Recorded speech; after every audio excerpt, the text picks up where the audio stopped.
我的蛇每日都要被鞭打数百下，只因我5岁还不会说话。父皇却意外听见了我的心声。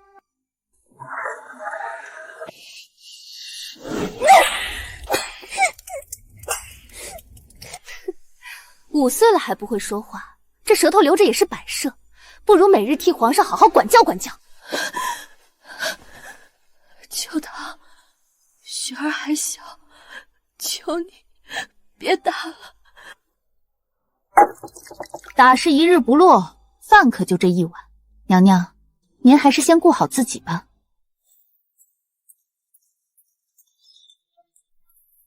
雪儿，母妃不饿，你正在长身体，多吃点儿。母妃，你走路都没力气了。我不饿，我一点都不饿。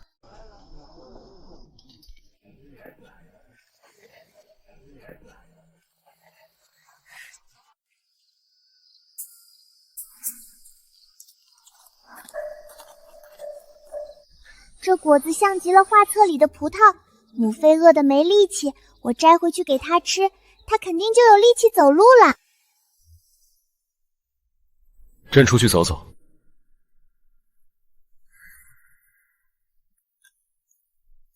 父皇！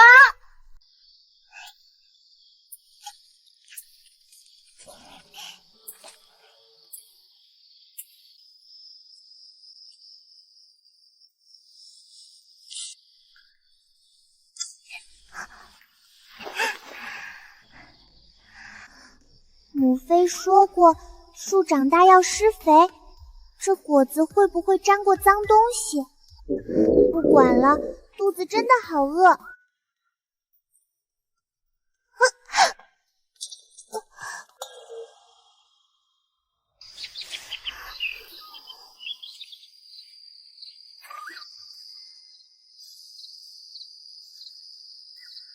真好看啊！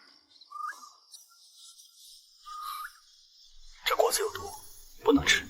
他说话的时候是在忍着笑吗？他肯定是在嘲笑我笨。看在他动作这么温柔的份上，我决定大度一点，不跟他计较嘲笑我的事了。你刚才说什么？这人真没礼貌！我明明就不会说话，他问什么问？哼！这宫里谁不知道九公主是个哑巴？看清楚了吗？原来是九公主，这我送你回去。放开我！快放开！谁知道你是不是坏蛋？别怕，我不是坏蛋，我是你皇叔，对，是你父皇的亲弟弟。皇叔，我是听说过父皇有个关系特别好的弟弟，经常在宫里走动，大概就是他了。真希望父皇没他这个弟弟长得这么好看，不然我还怎么心安理得的讨厌那个便宜父皇？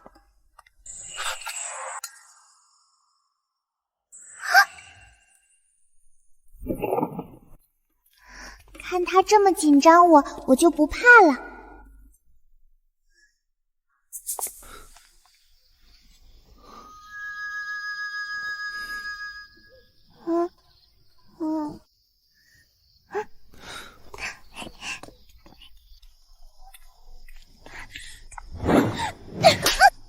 谁让你乱跑的？雪儿，怎么了？公主没事，摔了一跤。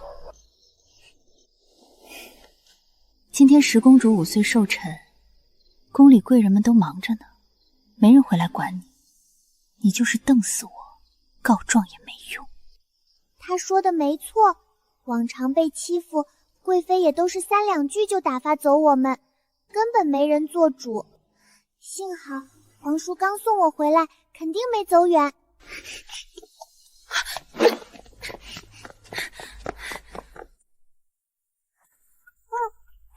还想跑？给我回来！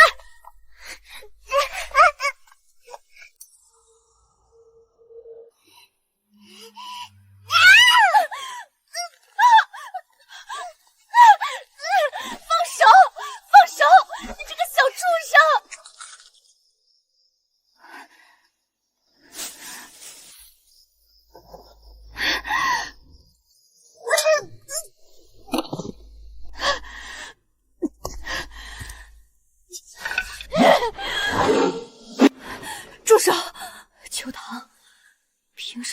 我以往都忍了，你若是敢伤害雪儿，我便把这一切都告诉皇上。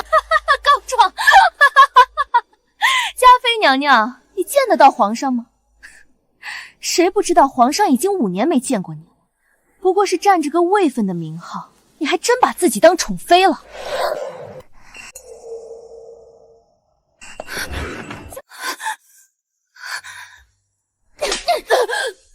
母妃，不要，都怪我，我真没用。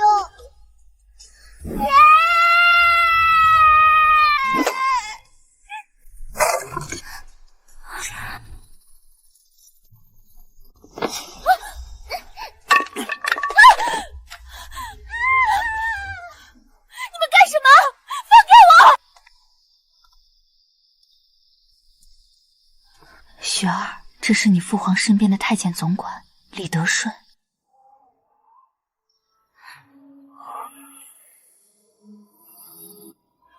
李公公，您听奴婢解释，是九公主她……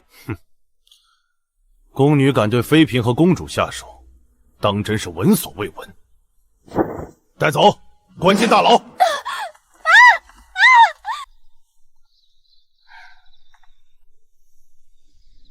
九公主受惊了。您放心，这事老奴一定会如实禀报给皇上，给您和娘娘讨个公道。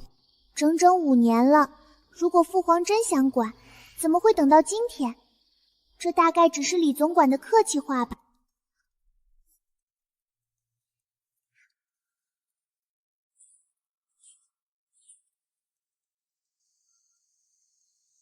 哎呦，九公主真是折煞老奴了。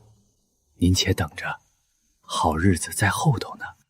好日子，虽然不太懂他为什么突然这么说，但他看起来是真的想让我们好。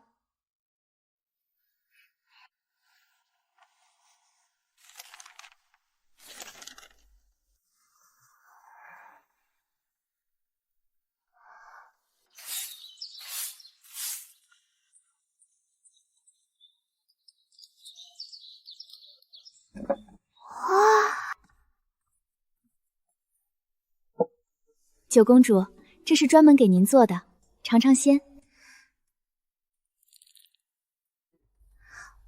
好香，好甜，原来这就是桂花糕的味道。雪儿，少吃些，小心积食。那个便宜父皇怎么突然转了性子对我们这么好？一整天都觉得像在做梦。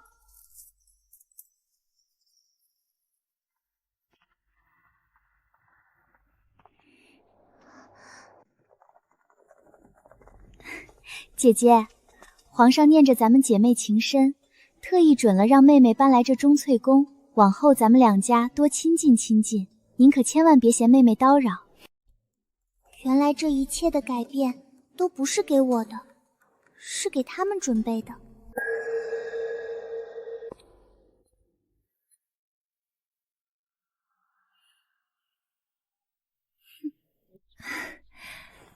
双儿这孩子有点认生，姐姐别见怪。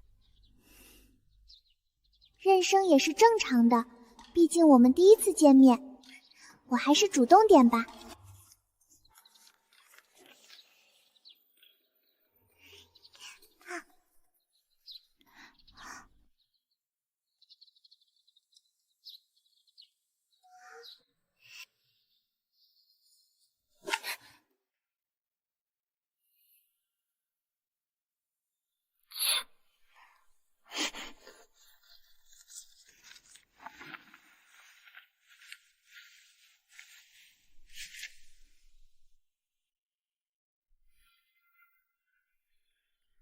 淑嫔妹妹，这是我当年怀着许来时皇上赏下的，一直收着，全当是给你的见面礼了。哎呀，姐姐这礼可太贵重了，妹妹就厚着脸皮收下了，真是多谢姐姐惦记。虽然淑嫔总是笑盈盈的，说话也这么温柔，可不知为什么，看着她我心里总觉得有点别扭。难道只是因为原本以为的好日子其实是给他们准备的？心里落空了才不舒服吗？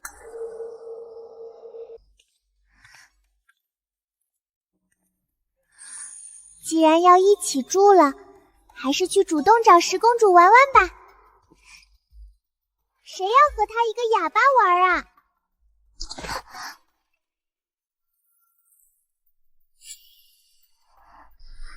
母妃，你看她那穷酸样，真以为我和她一样不受宠啊？跟她玩简直丢死人了。他母妃也是，拿那么多年前的赏赐出来显摆什么，也不看看现在是什么年头。等我平安生下你弟弟，这钟粹宫的主位自然是我做。那对母女真是半点看不清形势。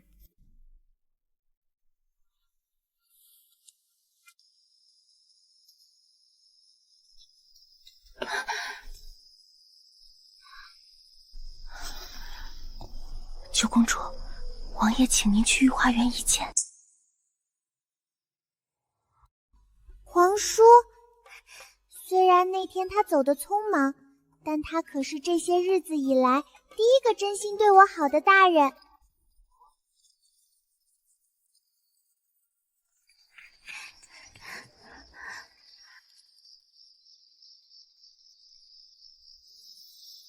随手做着玩的，给你。怎么看你不太高兴？我听说淑嫔性子最好，十公主又和你年纪相当，他们住进钟粹宫，你不是更好有了玩伴？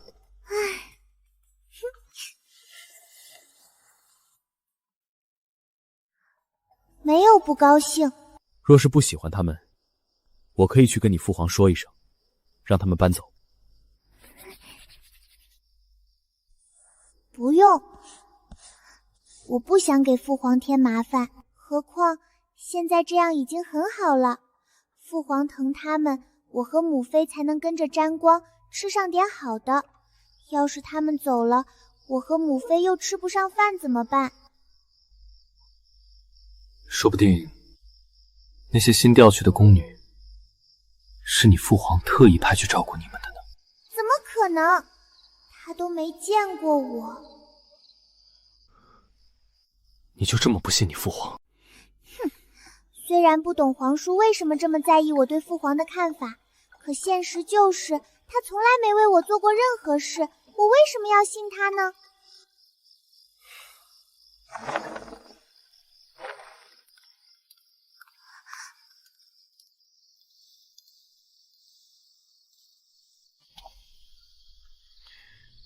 你是不是特别恨你父皇？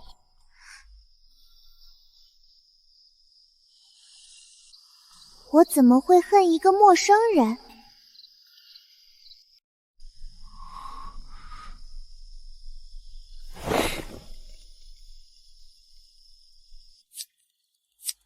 回宫后总觉得他有些不开心，虽然不知道是哪句话说错了。那就做一个小兔子灯笼吧，下次送给他当道歉礼物。毕竟我已经5岁了，要学会包容一个大人。皇叔已经2个月没出现了，果然大人说话都是不算数的。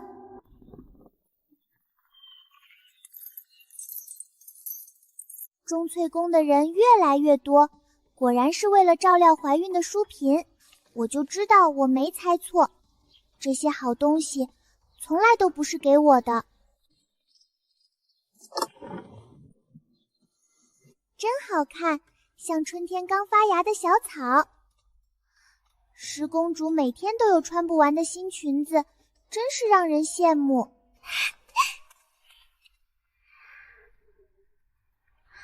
母妃，你看，那匹青芽色的一定是送来给我做生辰礼的。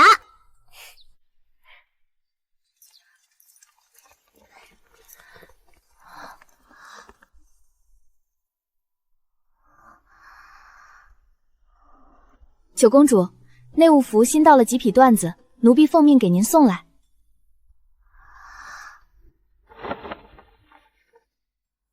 九公主，请站直些，奴婢为您量身。这真是给我的，不是给十公主的吗？您没看错，这是皇上特意吩咐送来的，指明给九公主裁制新衣用的料子，让奴婢给您量量尺寸。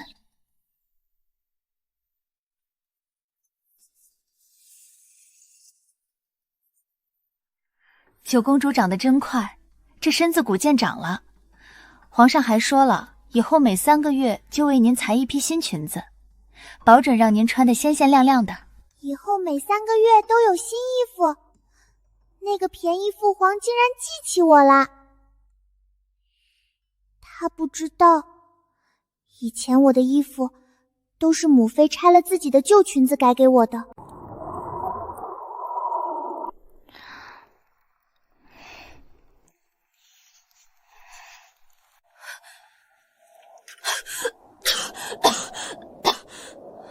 一想到以后的冬天，我和母妃都能暖和的度过，不用再冻出病来，我就真的好高兴。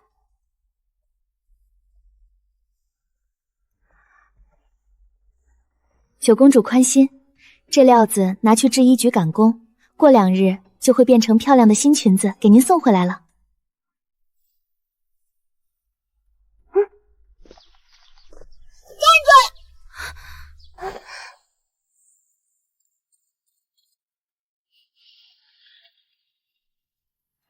这块缎子，刚才内务府送来时怎么没给我看？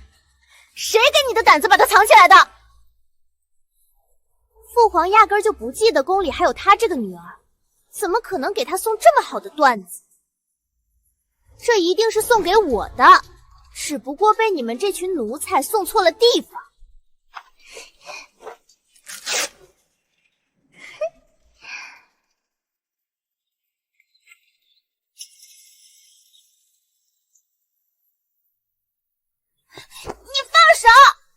你一个哑巴，要这种东西干什么？你这个的哑巴，居然敢偷我的东西！你偷我的东西做什么？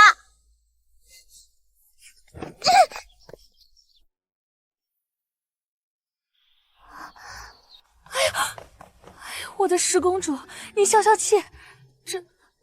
这确实是皇上指明送来给九公主裁新衣的缎子，出不了差错呀。皇上送给他的，一个的哑巴也配穿这种颜色的绸缎？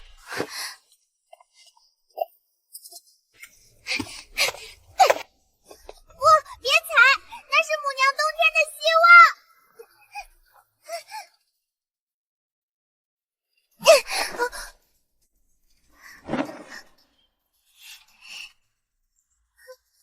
你瞧瞧你这副丧气样，果然破烂配哑巴，你也只配用这种别人踩过的脏东西。哼，真没见过世面。不过是一块布，也就你这种没爹疼的东西才把它当个命根子似的宝贝着。可这分明是5年来父皇第一次送我的东西啊。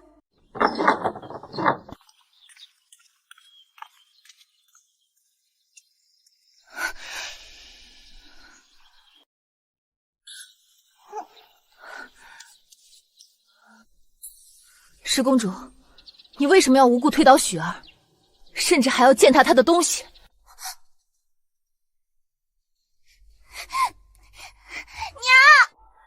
嘉妃娘娘凶我！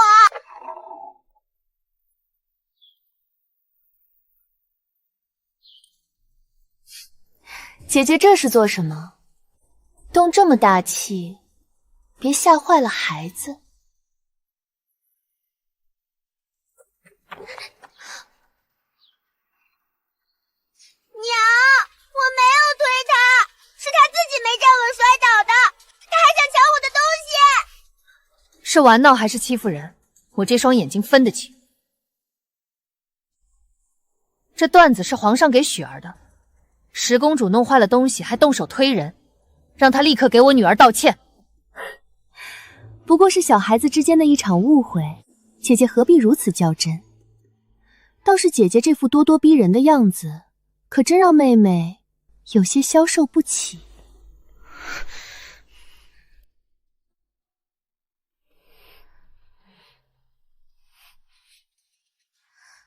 我不能只让母妃一个人受委屈。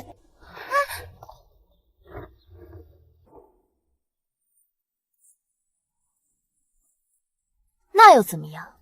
我再说最后一遍，让十公主向雪儿道歉。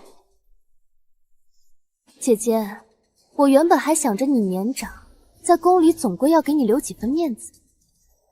既然你非要为了这点鸡毛蒜皮的小事撕破脸，那我也懒得再跟你装什么姐妹情深了。带着你那个没用的哑巴女儿，现在就给我搬出去！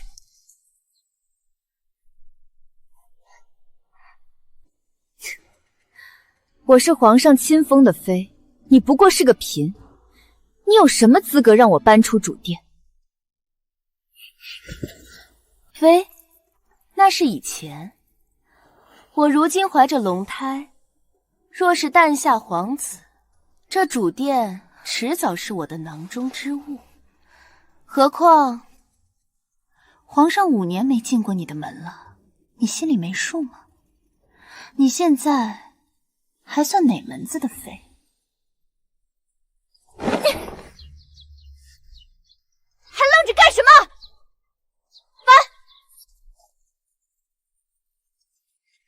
那是我们的家，谁也别想抢走。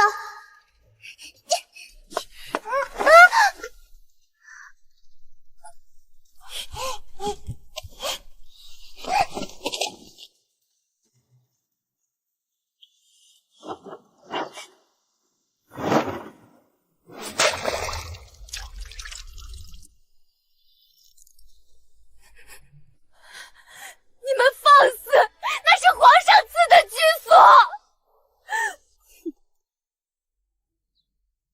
怎么？本嫔的话，在这钟粹宫已经不管用了吗？谁若是想陪着这2位去住那漏风的柴房，尽管站着不动。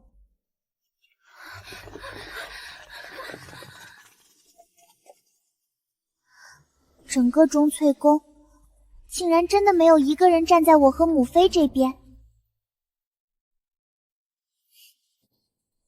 双儿，咱们走。这主殿乌烟瘴气的，等奴才们洒扫干净了，咱们再回来。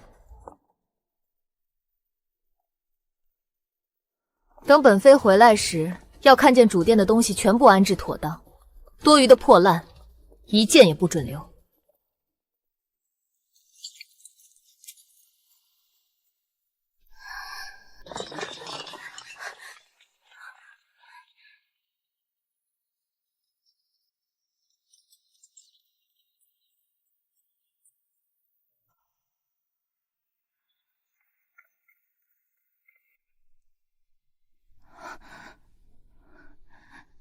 嘉妃娘娘，求公主对不住，奴婢们人微言轻，实在是没办法。对不住有什么用？我们的东西都被踩烂了，你们还是在帮那个坏女人。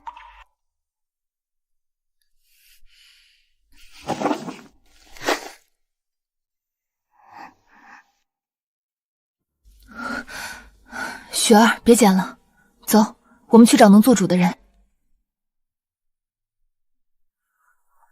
哎呦，本宫瞧着都心疼。淑嫔这次也实在是太不像话了，怎么能把你们母女赶出来呢？贵妃娘娘人这么好，一定会帮我们把主殿抢回来的。可说到底，毕竟淑嫔现在怀着龙胎，那是皇上的心尖子。姐姐，听本宫一句劝，这等小事，你且为了皇嗣忍着几个月便是。你放心，本宫都记在心里呢。等几个月后她平安生产了，本宫一定亲自为你们母女主持公道，定不叫你们白受这委屈。忍几个月，东西都烂了，房子也被抢了，几个月后再主持公道，那还算什么公道？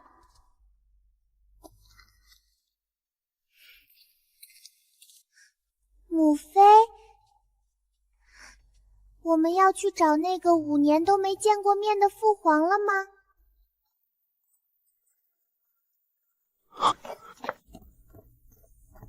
哎呦，嘉妃娘娘、九公主，您2位怎么这时候过来了？真是不巧，皇上这会儿正忙着呢，怕是腾不出空来见您。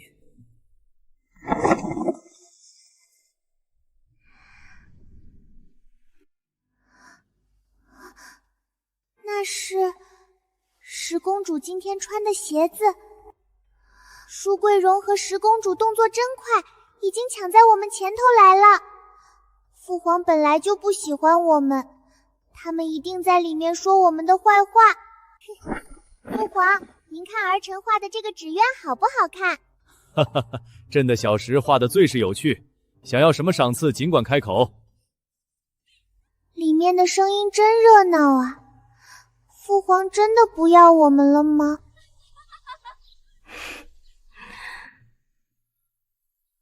雪儿，是母妃没有。这怎么会是母妃的问题呢？明明是父皇太偏心了。母妃明明也为他生过2个孩子，他凭什么不管不问？凭什么放任那个淑嫔骑在我们头上撒野？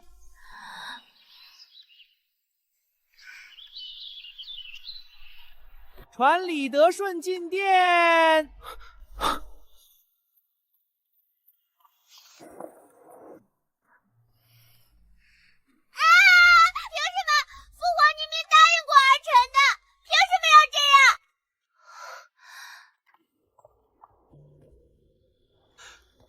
嘉妃娘娘、九公主，快，你2位快先回钟粹宫瞧瞧吧。皇上这时已经同意淑嫔月里住进主宴的意思了。嘉妃娘娘，如今哪儿还有什么淑嫔，得叫淑贵人了。皇上圣心难测，您啊，赶紧回去瞧瞧，看了便什么都明白了。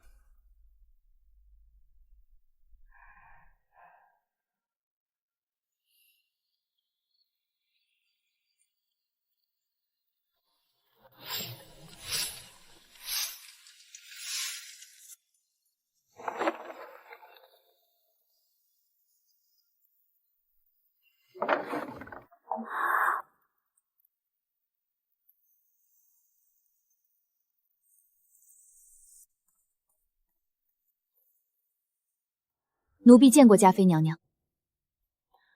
皇上刚才亲自下的旨意，这钟粹宫的大小一切事宜，往后全凭您一人做主，谁也不得逾矩。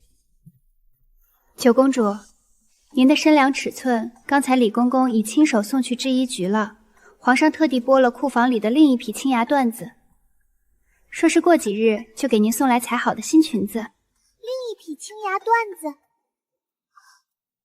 那个坏女人踩坏了一匹，父皇竟然又补给我一匹。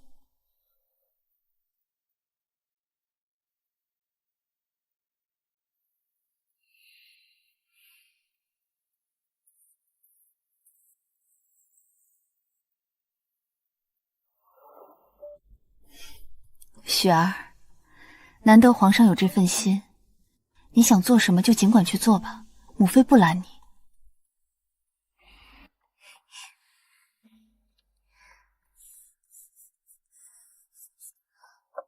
谢谢父皇。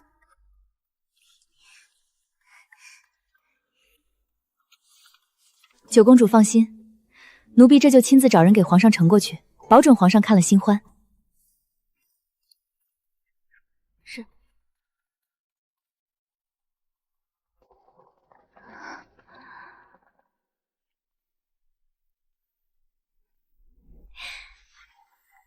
哎呀，姐姐，刚才都是妹妹猪油蒙了心，被那起子没眼色的奴才挑唆了几句，这才动了气。您大人不计小人过，千万别跟妹妹见怪呀。淑贵人慎言，这主位既然是皇上定的，那便按规矩来。今后你我井水不犯河水便是，其余的废话不必再提。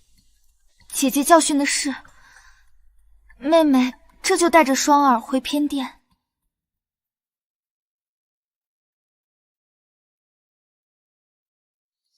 父皇的态度虽然变化的莫名其妙，但能让这两个坏女人吃瘪，真是天大的好事。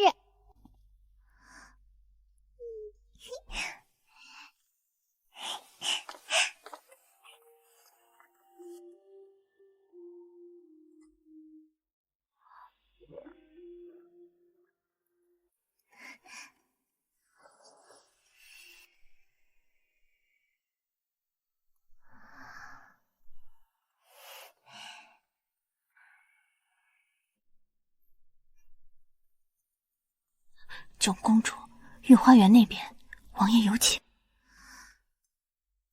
皇叔，我就知道他没忘记我。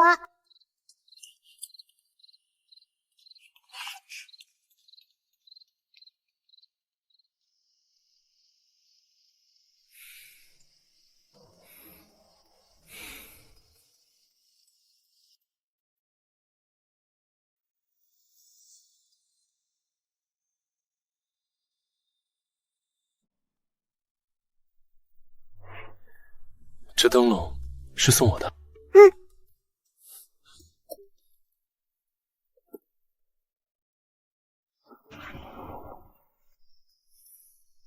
听说你今天受了不少委屈，又是抢房，又是踩坏了缎子。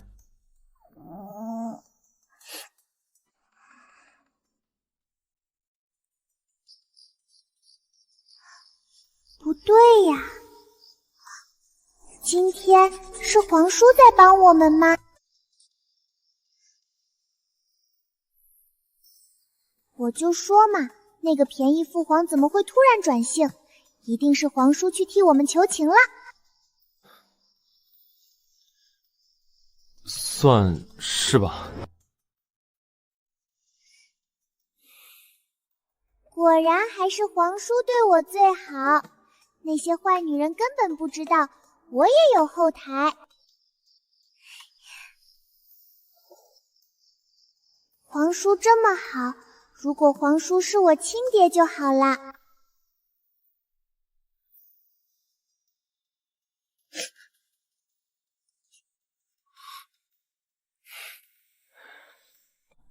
别怕，以后没人敢这么欺负你们了。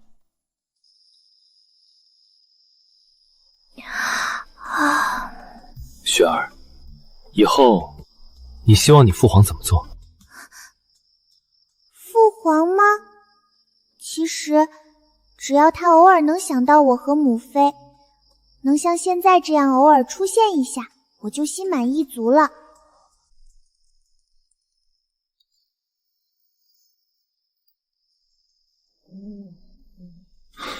罢了，你还小。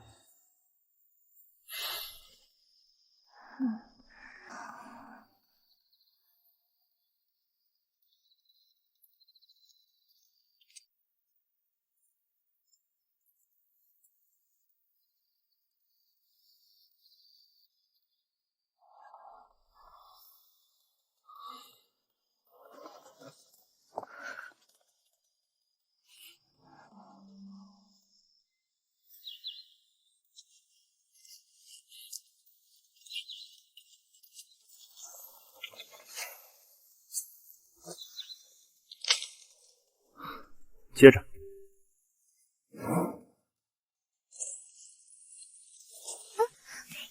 皇叔真的好大胆，堂堂王爷竟然带我爬树摘花。不过今天御花园正好没人，不然咱们肯定要被抓去问责。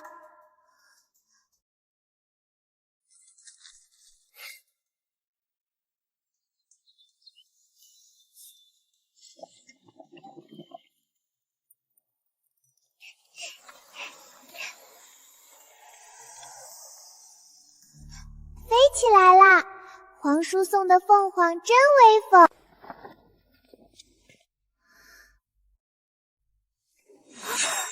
那是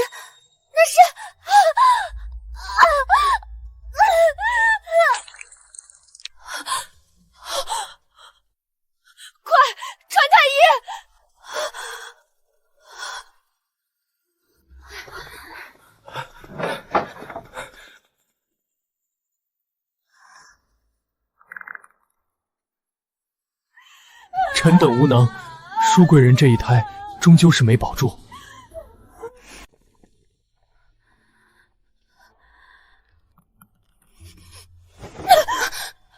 是他，就是那个邪物害了我的皇儿，那根本不是什么凤凰，那是专门吸食胎儿精血的鬼车鸟。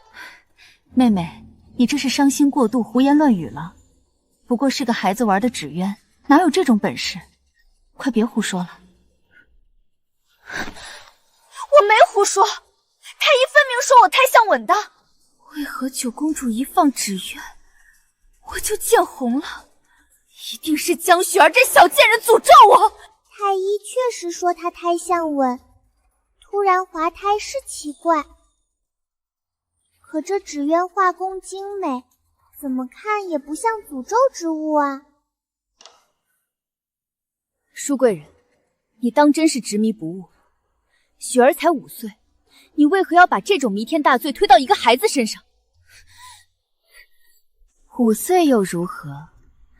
这种天生残缺、不会说话的哑巴，心思最是阴毒。他就是见不得我有身孕。你们若是不信，大可问问他，这害人的邪物到底是哪儿来的？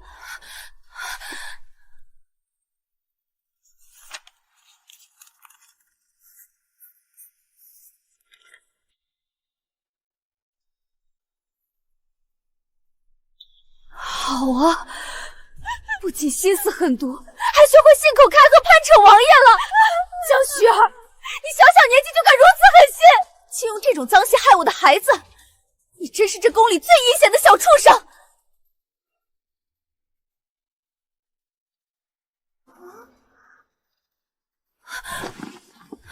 贵妃娘娘明鉴，雪儿年幼，生性纯良，从不说谎。定是此前在园中不慎被人骗了，这纸鸢来历绝非他本意，此事疑点甚多，还请娘娘仔细调查，莫要冤枉孩子。嘉妃，事已至此，人证物证俱在，牵扯到外男，九公主这次，本宫怕是也帮不了你了。外男，皇叔不是父皇的亲弟弟吗？为什么说帮不了我？九公主，你还装模作样？你母妃没告诉你，外男绝进不了后宫吗？外男进不了后宫，那皇叔是假的？陪我爬树摘花，送我纸鸢，因我生气的人到底是谁？不，他虽骗我，却绝不会是害人的坏人。贵妃娘娘，臣妾皇儿死的凄惨，求您做主，严惩凶徒啊！鬼车鸟，诅咒如此阴毒，九公主才5岁，若无大人在背后指使，她怎会知道这种暗杂手段？最有可能指使这一切的，便是她心怀怨恨的母妃。贵妃娘娘，臣妾绝无此心，求贵妃娘娘做主，将这歹毒母女关入大牢，严加审讯，以为我皇儿在天之灵。纸鸢是朕给他的。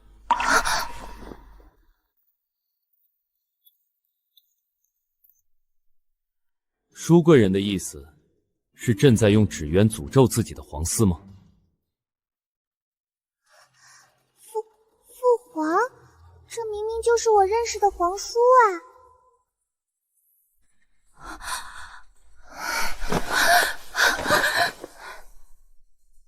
吾皇万岁万岁万万岁！皇叔竟然就是父皇，那我之前在地上写的那些嫌弃他的话，他岂不是全看见了？完了完了，他会不会治我的罪啊？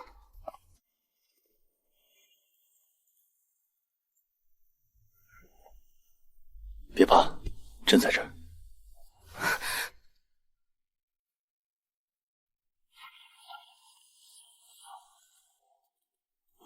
李德顺，把那纸鸢呈上来。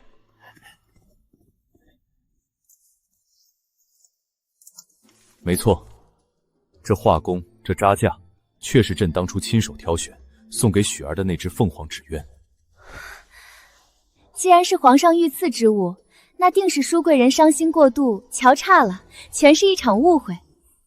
淑贵人滑胎想必是个意外，回头让太医多开几副方子，好生将养着便是。站住！朕让你们走了吗？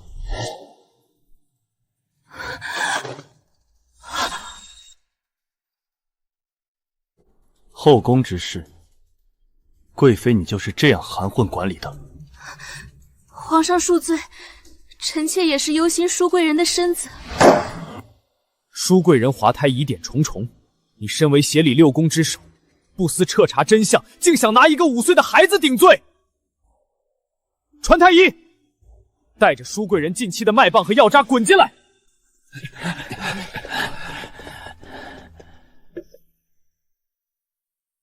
记录显示，从上个月起方子便变过，可这药渣的颜色为何会有如此细微的不同？皇上饶命！臣等确实暗方抓药，实在不知这药渣中为何会多出这些东西呀！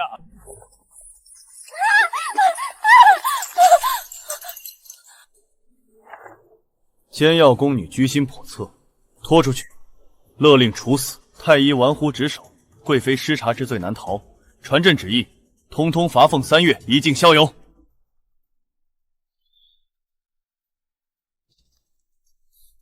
雪儿，还在生朕的气吗？我有点懵，我明明就没生他的气呀，明明是他之前自己在那儿莫名其妙的生气，转头就走的，现在倒来问我了。明明上次在凉亭是他自己莫名其妙气得扭头就走，现在倒做出这副样子。你这性子，且同你母妃回去歇息吧，受惊了。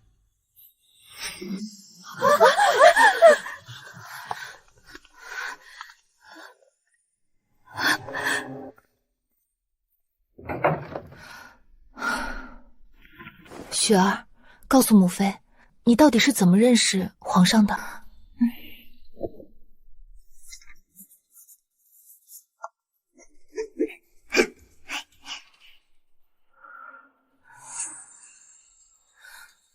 雪儿，你记住，现在对你百般呵护的是他，可过去5年对你不管不问、任由奴才欺辱你的也是他。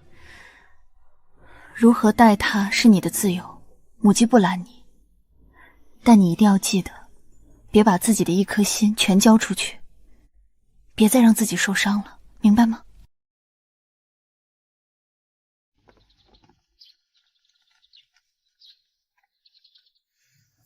好像真的不一样了，我开始有穿不完的新裙子，戴不完的发钗，像是画册里真正的公主了。你们在这了！你们瞧瞧这赏赐，皇上这哪是补愧九公主啊？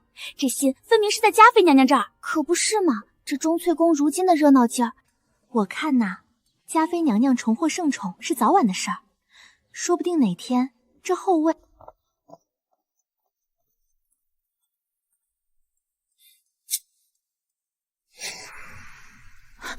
臣妾身体不适，恐将病气传给皇上，先行告退。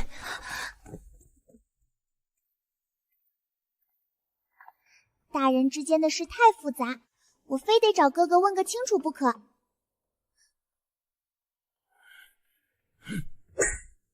论语，你背不下来？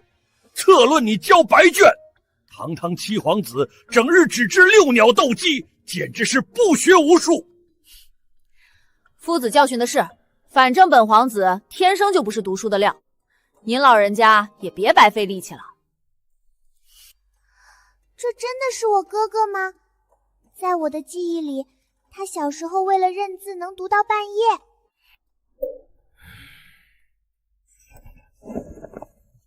瞧瞧，本皇子这册例写的如何？字迹清爽，意境深远吧！哈哈！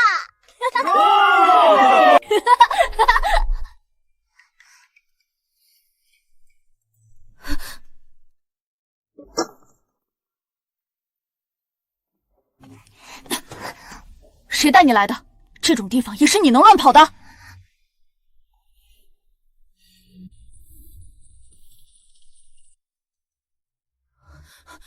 是不是钟粹宫出事了，还是母妃病重了？快写给我看。母妃很好，我是来问你，知不知道父皇为什么老躲着母妃？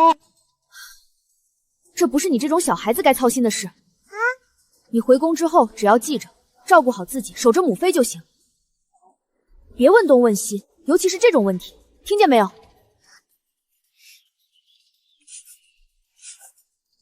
那你既然这么担心我们，为什么5年都不回来看我们？难道你也和那些人一样，嫌弃我们是不祥之人吗？这5年，我多少次想去贵妃宫里找你，可你每次都让人把我赶回来。我以为你早就把我和母妃忘了。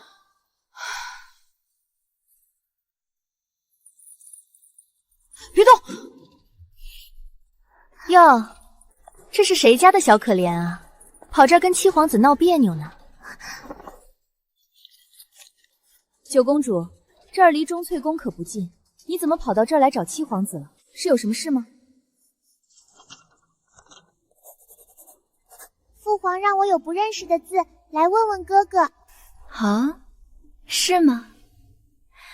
是什么男人的字，竟让皇上亲自开口嘱咐？说给本宫听听。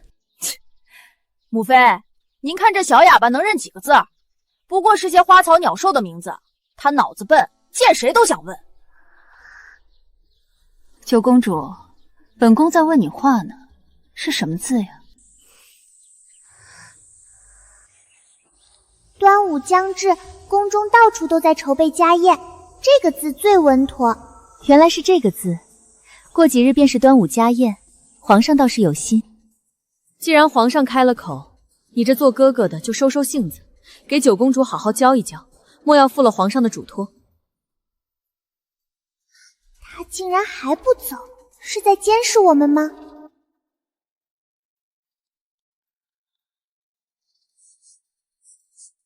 一个字磨叽半天，累死本皇子了。行了行了，咱们走吧，这儿风大冷死人了。您不是答应带我去御膳房瞧瞧新鲜玩意儿吗？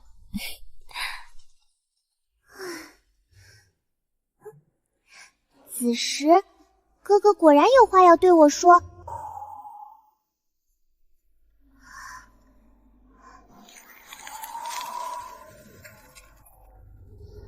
没人，哥哥怎么还没来？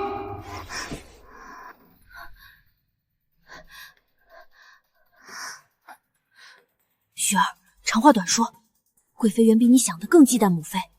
淑贵人这次滑胎根本不是意外，全都是贵妃的手笔。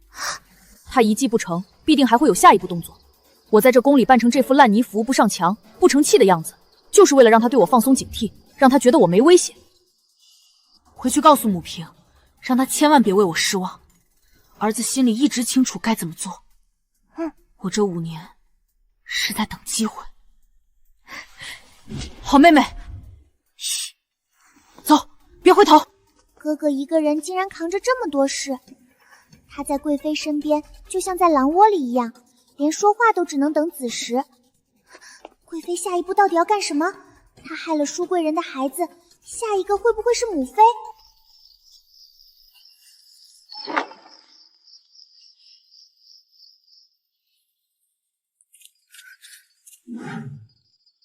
那个形状看着像是炭，这么晚了，为什么要偷偷摸摸的爆炭出来？必须看清楚那些炭，如果真是贵妃动的手脚，那母妃就危险了。去，这儿是你该来的地方吗？快走开！江雪儿，你眼珠子乱转什么呢？到底想干嘛？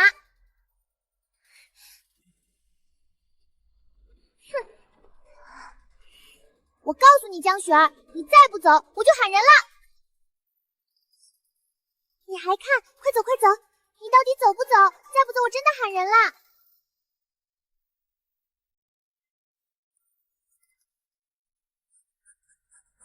母妃让我来看看你们的炭火够不够用。够用，够用！咱们这儿好东西多的是，用不着你们钟阙宫瞎操心。快走！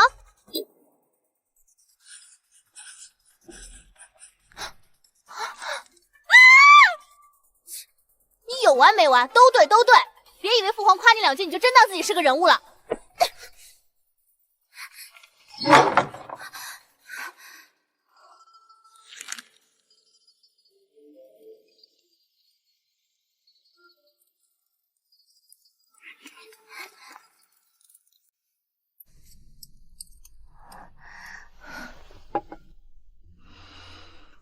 雪儿，这炭火和饭菜都没问题，也没见异样。母妃连饭菜都悄悄验了，也没发现不对。想来淑贵人那边若是有问题，太医早就发现了。也许真是被哥哥那番话弄得太紧张，自己在吓唬自己吧。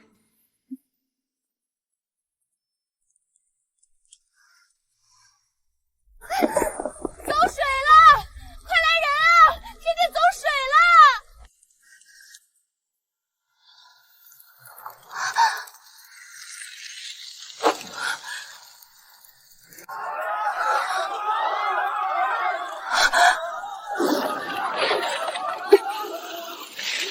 加菲城即将重复了。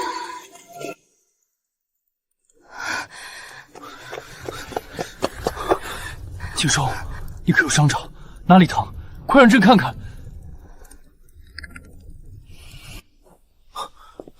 雪儿，可有受伤？火有没有燎着你？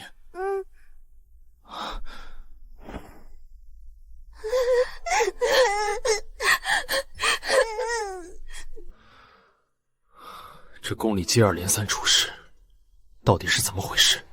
淑贵人，你说，好端端的屋子怎么会走火？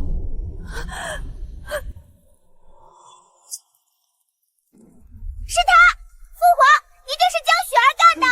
他白天就鬼鬼祟祟的跑来，一个劲儿的问我炭火的事，我就说他哪有这么好心，原来是提前来踩点，想烧死我们。放肆！朕在这儿，容得你在这信口雌黄，胡乱污蔑你姐姐。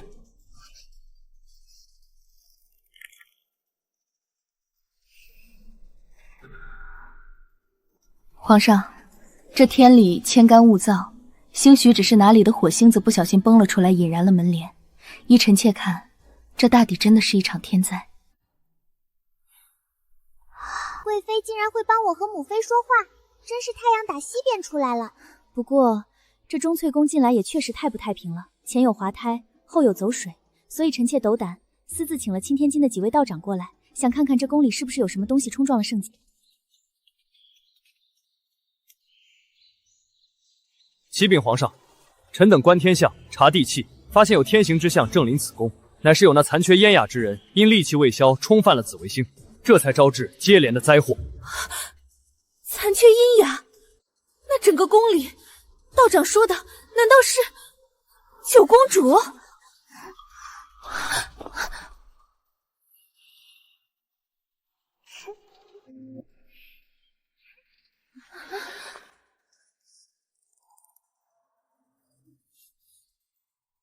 我不是灾星，我没有戾气。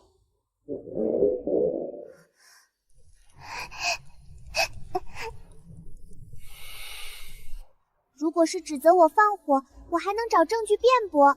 可说我是灾星转世，这种莫须有的罪名，我要怎么证明我不是？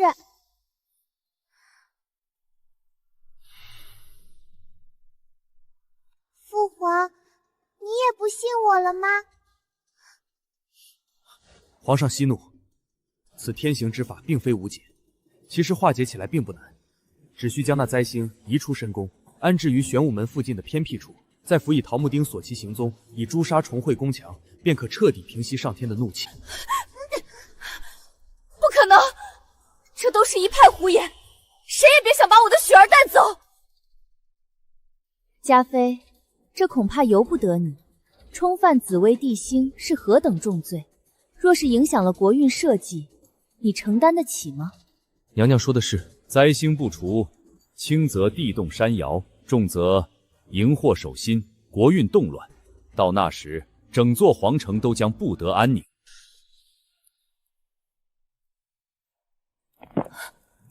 我不是灾星，我会说话，只要我能发出声音，他们就不能带走我了。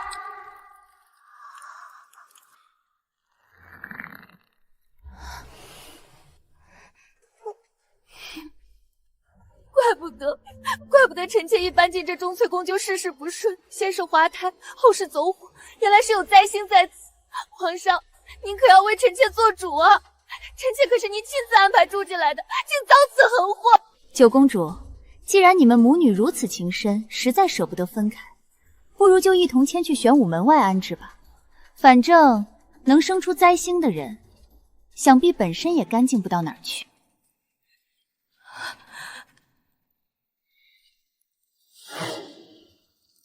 雪儿并非残缺燕雅之人。皇上，此乃关乎国运、关乎社稷的大事，万不可因一时私情而有所偏袒啊！请皇上以国运为重，以江山社稷为重。朕亲口说的话，你们也敢当面质疑？臣等并非质疑皇上，只是体恤皇上的爱女之心。可九公主天生亚雅，不能言语，这是宫中5年间人尽皆知的事实。恐怕即便贵为天子，你也无从辩驳。朕说了，她并非亚雅。雪儿说的话，只有朕一人能听见。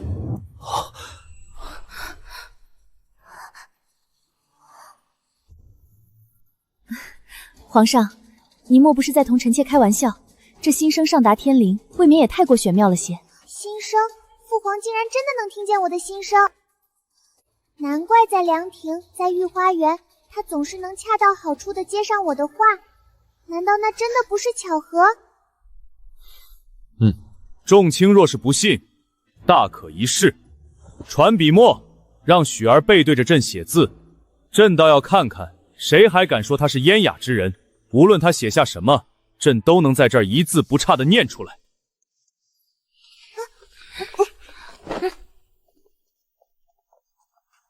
写灾星2字。灾星，他竟要我亲手写下这2个字。灾星，他真的能听见，他真的没看纸就知道我写了什么。小鸟花舞，是够了吗？如果朕能听见雪儿的声音，她还能算是尔等口中那个冲犯紫薇的亚雅之人吗？皇上英明，是臣等先前道行浅薄，这哪里是灾星，这分明是大吉之兆。唯有心思至纯至善之人，心声才能上达天听，被皇上这真龙天子所感知。九公主乃是大宁的福星啊！胡说，都是胡说！那我的孩子呢？我的孩子怎么会突然没了？道道，你说话呀！这天命难测，许是别处冲撞了。老道这就回去闭门推演。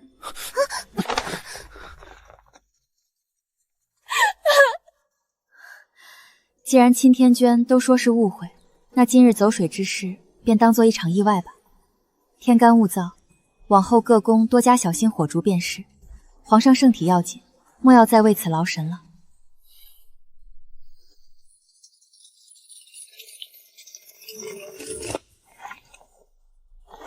父皇，儿臣奉命巡查宫禁，纵火之人已经抓到了。原来父皇早就怀疑了，他竟然悄悄派了哥哥去抓人，根本就没打算把这件事当意外压下去。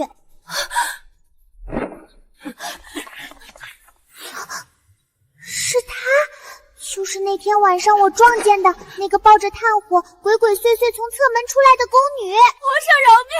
皇上饶命啊！竟然是你！怎么会是你？贵妃，你当年不是亲口告诉我，这个贱婢早就被皇上插办赶出宫了吗？妹妹，你肯定是认错人了。深宫5年，容貌相似之人何其多，当年那个害人的东西早就灰飞烟灭了。母妃，您没认错，儿臣这5年来暗地追查，绝不会出错。他就是5年前那个受人指使，趁乱被派去御花园池塘，想要亲手淹死雪儿的坏宫女。你说什么？淹死雪儿？朕从未下过这种旨意。事关皇嗣性命，今日谁也不准隐瞒。七皇子方才所言到底是真是假？到底是谁敢在大宁后宫动念要淹死朕的亲生女儿？皇上真是健忘，5年前雪儿被太医诊断出可能不会说话的那天晚上，就被人像丢垃圾一样扔进了御花园的池塘。要不是云锦那天闹着非要去看妹妹，死活拽着本宫去寻，我的雪儿早就没命了。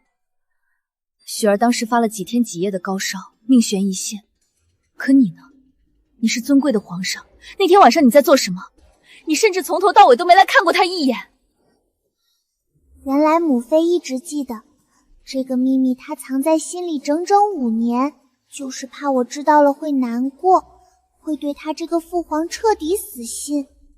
母妃觉得是父皇想淹死我，可我看着父皇的眼睛，我不信，他不像是那种人。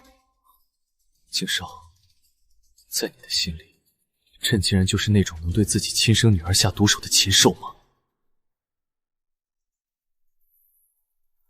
说，5年前九公主溺水，今日偏殿放火，幕后主使到底是谁？皇上明鉴，臣妾对此事当真是毫不知情啊。九公主尚且年幼，与臣妾无冤无仇，臣妾为何要害她？定是这贱婢自己心思歹毒，做出这种伤天害理之事。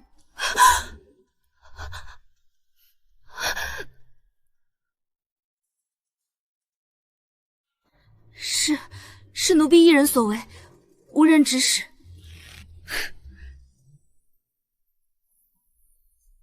父皇，儿臣这5年可没闲着，有些东西还是请您亲自过目。指使宫女杀人，收买钦天监，残害妃嫔。朕竟不知这些年你就在朕的眼皮子底下做了这么多好事。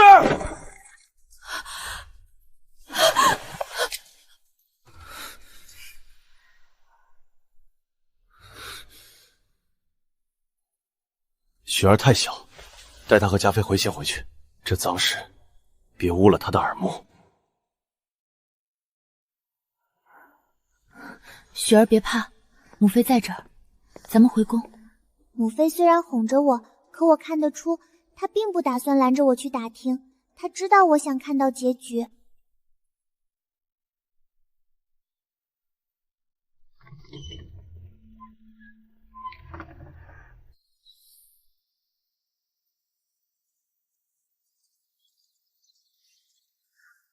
听说了吗？贵妃昨个夜里就被赐了白绫，人已经没了。何止啊！七皇子那5年攒下的证据，才只是冰山一角。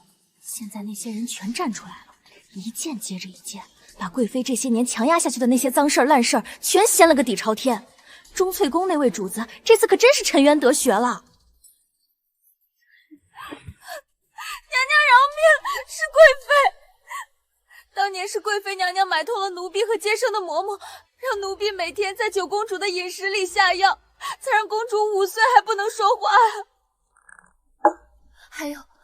还有那每日几百下的舌边之刑，根本不是为了治病，全是太医听了贵妃的指使，故意编出来整九公主的呀。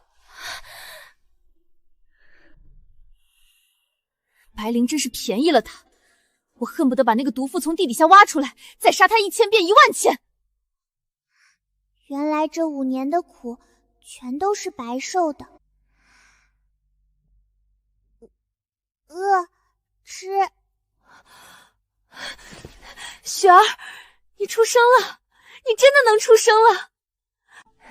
来，跟母妃念花，红色的花。一。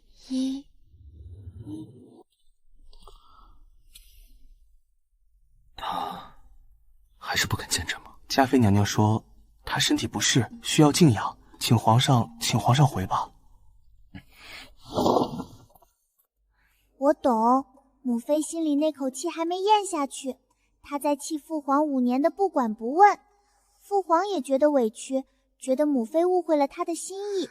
我夹在中间，真不知道该怎么办才好。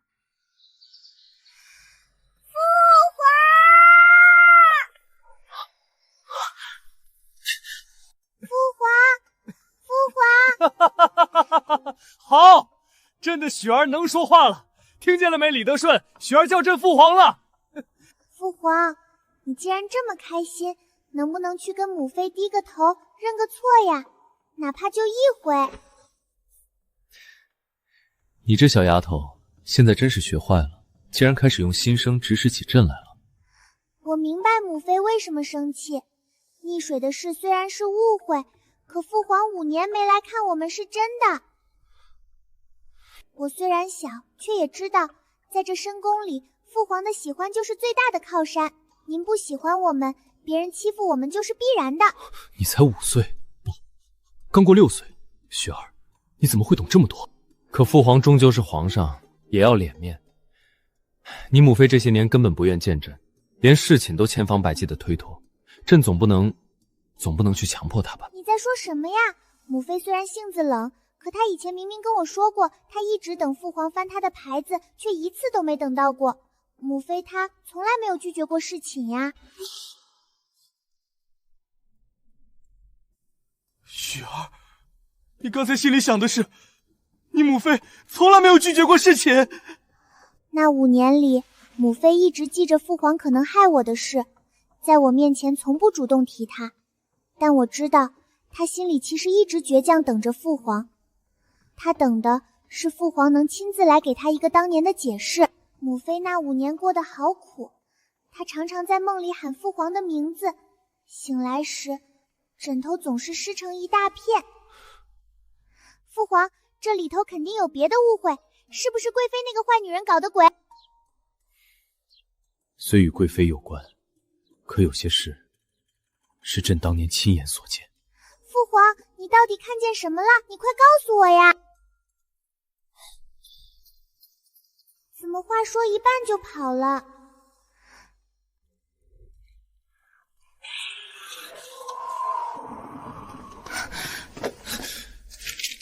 景晓，你看着这张纸，一字一句的告诉朕，这封信是不是你当年亲手写的？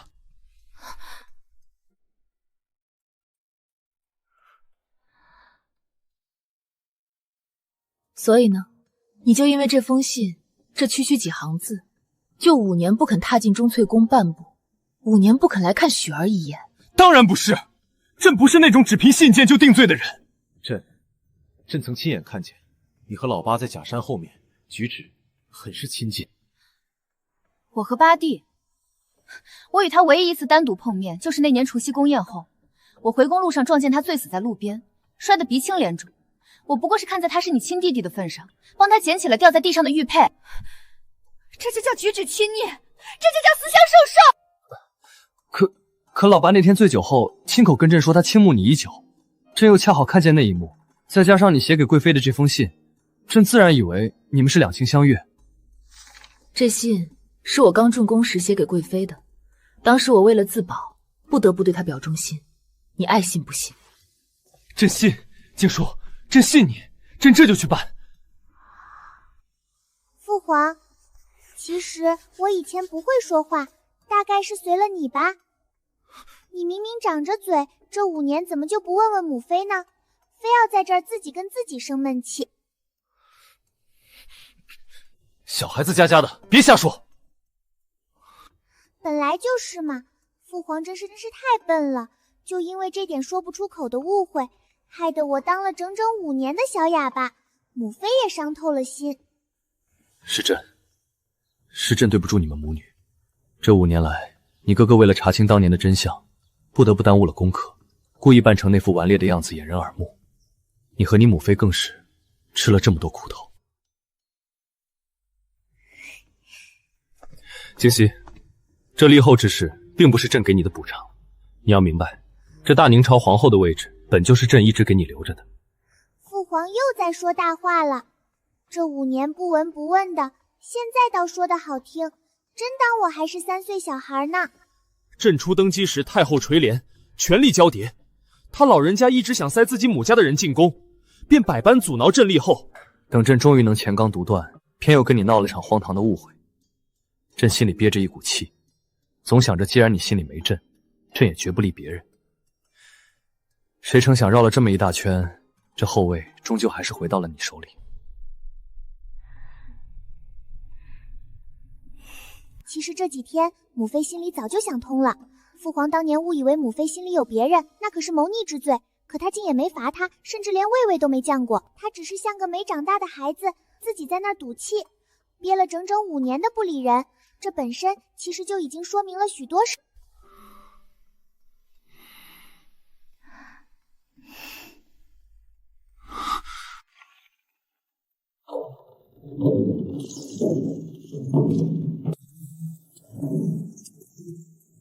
小九，咱们的好日子总算彻底来了。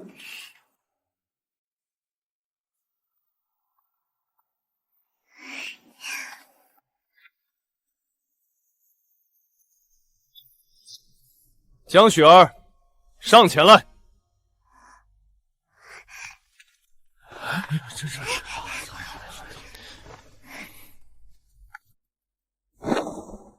启禀皇上，昨夜臣夜观星象，发现紫云地星周遭的晦暗竟如朝露欲息，已然尽数消散。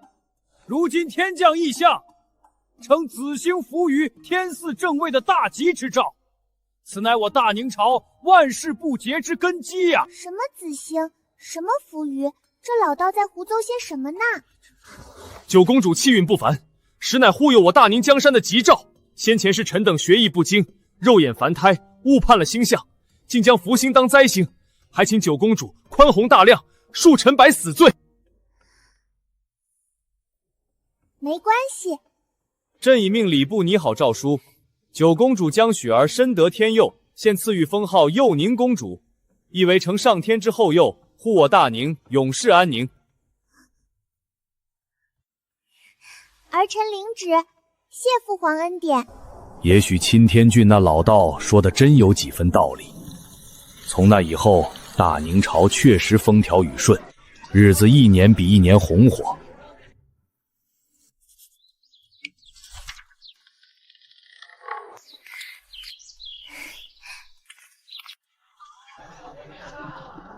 我也建了自己的公主府，在上京城里开了几家小店，不知怎么的，做什么都赚得盆满钵满。